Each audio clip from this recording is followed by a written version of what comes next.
My guest today is someone who has seen India Inc. change over the past 30 years. She's been at the heart of some of the biggest deals that have been struck over the past 3 decades. Yes, I'm talking about Manisha Girotra. She's the guest on Pathbreakers today. Stay tuned. I'm Neha Bothra.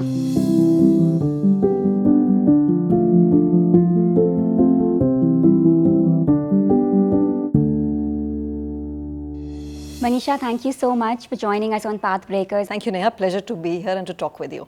Let's go back a bit to your Shimla days. Has it shaped your journey in some way in terms of the values you pick up? And in a very competitive field like investment banking, I think these are the values that hold you strong and differentiate you in terms of what you bring to the table. Growing up in the mountains, it's hard terrain and geography, so you just learn to be sturdier and hard and more resistant and resilient, which you need in investment banking because it's a binary job. You pretty much win and lose every day, and you're only as good as your next deal. My childhood framed what I am today is the parents I was born to. My mom's a math professor, so she's like completely obsessive on excelling and working hard and topping. In fact, I remember in college, I once, Neha, probably slipped my first grade by like 4 marks, and she locked me up in a bathroom. She to date denies it and says it never happened, but it absolutely happened. At the age of 20, I was locked in a bathroom and told, please go and introspect, as to why you lost those marks. And puts you on a path of curiosity and hard work. So you need to basically constantly learn yourself, reinvent to reboot, right? And I think that's the path she put me on. So I'm grateful for that. And then my father, I think all my learnings come from him. He was the most unassuming leader, and he would just carry his team with him. And from him, I learned that leadership is as much about heart as brain. Mm-hmm. So most kids, I imagine 30 years back, would have wanted to be doctors, engineers maybe. Investment banking, that is a totally new domain, especially 30 years back. How did you stumble into investment banking? What led you to it? I literally stumbled into it. As much as I'd like to tell you how I thought about this, and this was my calling, it wasn't. I wanted to do my PhD. I did my master's from Delhi School of Economics. We didn't have the means. So I thought, I'd work 3-4 years. Investment banking seemed like a profession which basically paid well. So I was like, look, I'll have some savings and I'll go and do my PhD. Then it became my calling, and I loved what I did, which is why I'm here 30 years later, as you said. So I just fell in love with the business, with the kind of people you meet, the inspiration you get from the kind of entrepreneurs you meet. We are blessed, both in your and my profession, that we just get to meet the best, right? And that inspires you on a daily basis. So yes, so that's why, while I was an accidental banker to start with, 30 years later, I love what I do, and that's why I'm here. How did you hone your skills? I think the hard way, right? Investment banking is also a tough career. It may seem glamorous outside, but it's a lot of hard work. Especially when you're an analyst and an associate. I would literally go below my desk and go to sleep in the nights because there were such deliverables and timelines, and teams were small. Indian market was small at that point. So none of us had large teams. So small teams, a lot of workload. I was an economist. I didn't have an MBA degree, so for me it was even harder. I actually had to learn the skills of corporate finance, right? So I had to read up, etc., etc. So I did 2 shifts, right? One was at work and one was outside of work for work. And only when your foundation is strong is when, as you go and pitch to clients, you can pitch credibly because you've actually done the hard work yourself. I've actually sat and done cash flow modeling myself, DCFs myself, read balance sheets myself. So I don't feel intimidated going in to meet an entrepreneur and talking to him about her business. I totally agree with that, because many professions look very glamorous from the outside, but when you are in the profession, then you have stories to tell of how really you had to work hard, the grit, the determination that goes behind what we see to be very effortless. As an investment banker, what were some learnings that the industry teaches you specifically?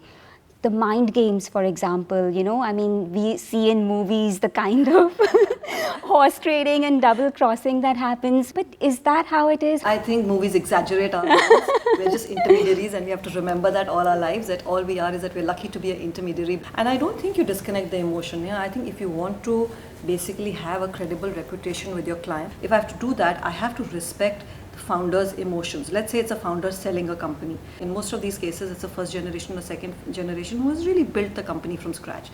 or taken it to another level from his father. So they're very close. It's something that's very close to their heart, and you have to respect that. You can't be racy about deals. You can't be saying that, look, let's just push this in and push this through and get an outcome, because we get paid on outcome. But I think you have to remember that, look, there is heart and soul and hard work gone in from the side of the entrepreneur who's selling. In the case of an entrepreneur who's buying, it may be, it may change his trajectory in the company or his company's trajectory if you buy something which is wrong. So if you try and peddle something which is wrong for the seller or the buyer, I believe, of course, it may hurt the seller or buyer, it hurts you as much. People don't forget. So it comes to affect you too. So I think you have to be honest. Sometimes the honesty may actually hurt you in the short term, because what may be the right thing at that point, maybe, look, let's not do the transaction, let's not raise the capital, let's not sell the company, in which case you don't get paid. But I promise you, and I tell this to my team all the time, that it'll come back and reward you bigger and better, if not 1 year, 3 years from then. So just stay the course and build your reputation, because a career is a marathon. It's not a sprint. You spoke about the personal career trajectory. While that is very important, how do you balance that with the goals of an organization that at the end of the day is looking to, maximize deals and maximize revenue and be the leader in the space? Of course, you're absolutely right. I mean, none of us are running this for charity. It's a fine line, which is where business selection is important, right? I mean, you have to select the right kind of deals, select the right kind of businesses which will have an outcome. Because there may be some businesses which you just take because you want to grab market share, but actually may be very difficult to sell or monetize or raise capital for. So that's where I think experience counts, and you make sure you get the right businesses, because at the end of the day, I run a P&L too, right? And I'm answerable, clever about how we select our business. But once you select the business, be honest to your clients is my strong view. How do you select your business? So A is just, just being in the market. As I said, dinosaur, so you so you've been around for a long time, so you know which are the businesses which are good. Corporate governance is the most important thing, because I think those are the ones that have the best outcome. Companies which have unique, differentiated business models. You and I discussed how tech created a lot of froth in the last few years. So, in that froth, a lot of things got done which maybe shouldn't have got done. Not easy to stay away, because at that point it seems like such low-hanging fruit, good fee, etc. Keep your ears to the ground, read up continuously, because businesses are changing too rapidly, right? When I started off, as I told you, I used to read, all through the night, but you had to read about 7 sectors, right? You read about cement, steel, oil and gas, you were set. But today's generation needs to reinvent themselves continuously, because business models are just being challenged all the time, right? And then, of course, use your own experience and your instinct. Your instinct always tells you whether it's the right thing to do or not, and always listen to your instinct. Manisha, there was one question I wanted to ask you, that is about the change in perception of investment bankers since the global financial crisis. Earlier, they were, seen as these glamorous personalities and people who could do no wrong. But after the collapse of Lehman Brothers, etc., there was a lot of scrutiny around investment banking as a whole. But I work for global banks, so obviously I felt how these organizations change. Suddenly there was a lot of pullback in terms of the kind of diversification we wanted to do, the kind of expansions we wanted to do were pulled back. We were a glorified lot, and much like what's happening in tech now, right? I mean, the romance of any profession which comes new, the romance is at its peak initially, and then like everything else, every human has cracks, every profession has cracks. I think those came out, but I think the industry and cleaned up its act very quickly, right? As you said, Lehman went belly up. Investment bankers did for themselves what they do for corporates, which is that they nimbly sorted their house in order and came back better and stronger, and maybe in a way more honest and more credible in front of clients, saying clients matter first. That was the learning from the GFC, from the financial crisis. It's a steady profession. Mm-hmm. It's so interesting, Manisha. I think over 30 years, you've seen India Inc. literally evolve. How do you think the entire deal making has changed over the last 3 decades? So just, the transition has really been that we were a very small market, right? So we didn't really attract the capital that we wanted to. 30 years ago when I started, all the deals that were there was just some state-owned disinvestments and a few large conglomerates in India, and that was really the business pool. But the kind of ambitions today we have to be a $5 trillion economy, you need a much larger, healthier Indian corporate sector, and I think that's what you have. Earlier you just had 5 companies, you met them and you were done, your day was done.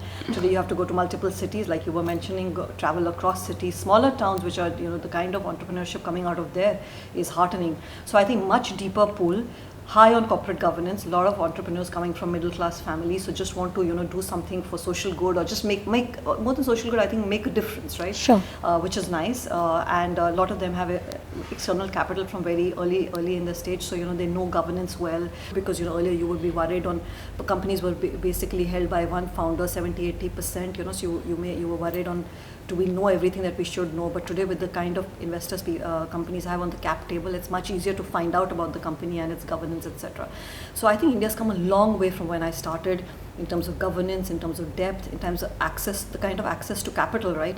Earlier there was just like a couple of FIIs which would put money into India, and that was really it. There was hardly any strategic capital. We had caps on most sector, 24%, 49%. Today every sector you can get FDI. The kind of sovereign wealth funds wanting to come into India is heartening, right? I always tell my younger colleagues that you guys are starting off your career at such an exciting time, because ours was a little pond, you're in an ocean, a turbulent ocean, but nevertheless an ocean. Also, the kind of changes we are seeing, Manisha, take for instance interest rates. I think your team, the younger members, they would have not seen a rate tightening cycle since they've joined. I think 15 years or so, there's been easy liquidity, there's been ample money. Yes. And now you suddenly see a lot of financial tightening across the world. This will have ripple effects, of course. How do you think deal making stands today in terms of the sheer desire to invest by producers? Because we've not really seen a pickup as far as consumption is concerned. Yeah, I think, look, in our business, uncertainty also generates opportunities, right? Because if it's uncertain times, and if there's an entrepreneur which doesn't have the capital to basically go and take the business to the next level, they may want to monetize.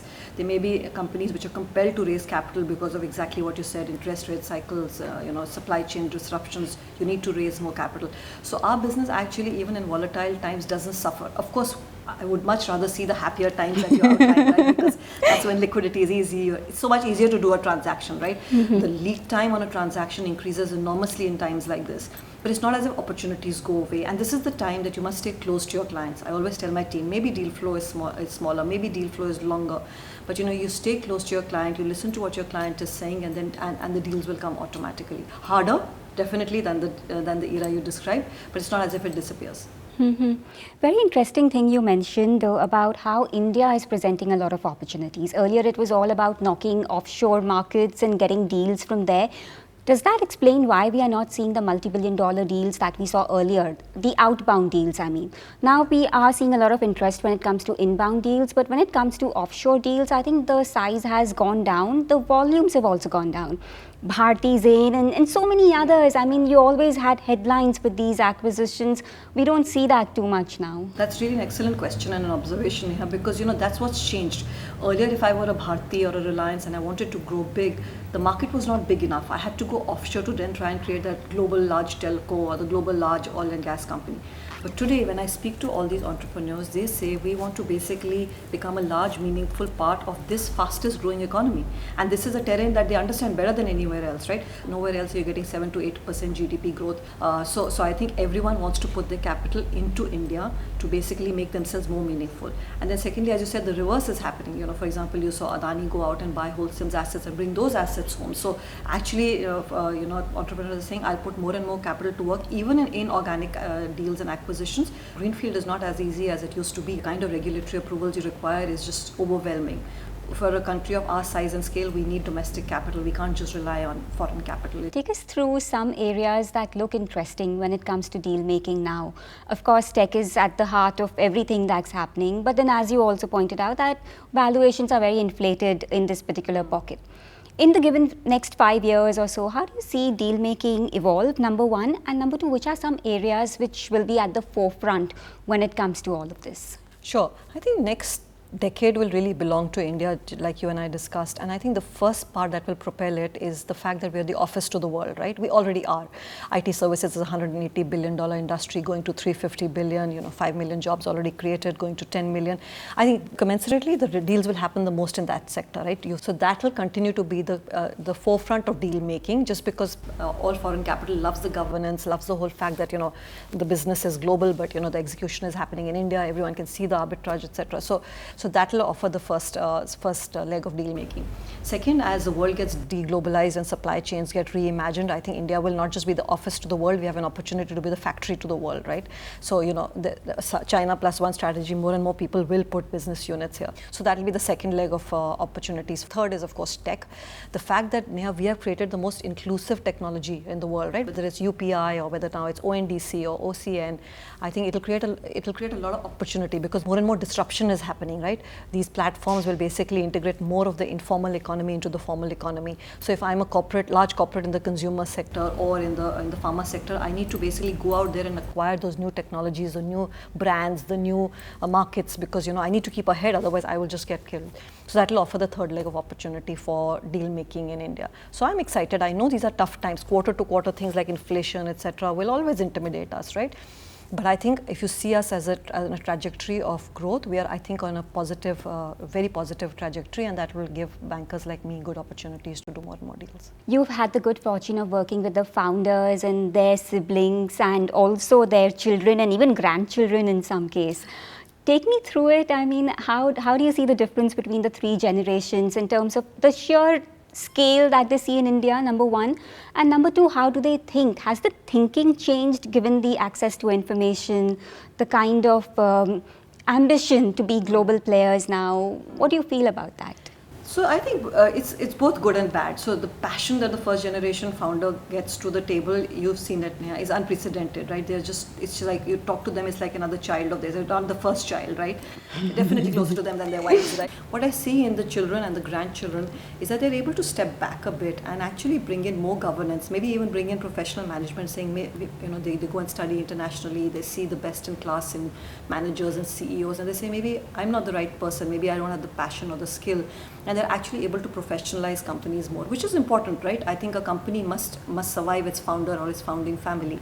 So I see that as a big positive with the younger generation, where maybe sometimes they don't want to work as hard, but in most cases, when I speak to them, they say, look, we think it's better for the company to have a professional management, and a lot of them have done that. So I think the younger generation has taught the older generation as much as the other way around, right? I mean, the older generation, of course, has taught them the tricks of the trade, etc. But I think the governance, the hygiene factors, etc., a lot of the younger generation has taught its parents, and a lot of founders tell me that we actually learned this from our younger generation. He went to Harvard or wherever he went and he learned this, and he's like, we must instill these practices in our company. You left UBS when you were at the top of your game. Being a woman for 30 years in an industry that used to be and perhaps still is largely dominated by men, how did you not just survive but actually thrive in this industry? I had that confidence in me that I was not a lesser being, and I had been taught that from childhood, that I was actually maybe a superior being, right? Brother, I think held me in good stead, and I think it's because it is intimidating, not being taken seriously, etc. But look, you just have to say, look, I'm in this. I will prove myself, and and find something you love, right? I was lucky that even though I was an accidental banker, I fell in love with what I did. So despite the setbacks, despite some of the the trivial comments, and that's how you have to brush it off and say, look, and just keep at it. Easier said than done. Manisha, thank you so much for your time. It was so good speaking with you and learning so much from your experiences. Thanks a ton for your time. Thank you, Neha. It was lovely speaking to you, and thank you for having me. Thank you.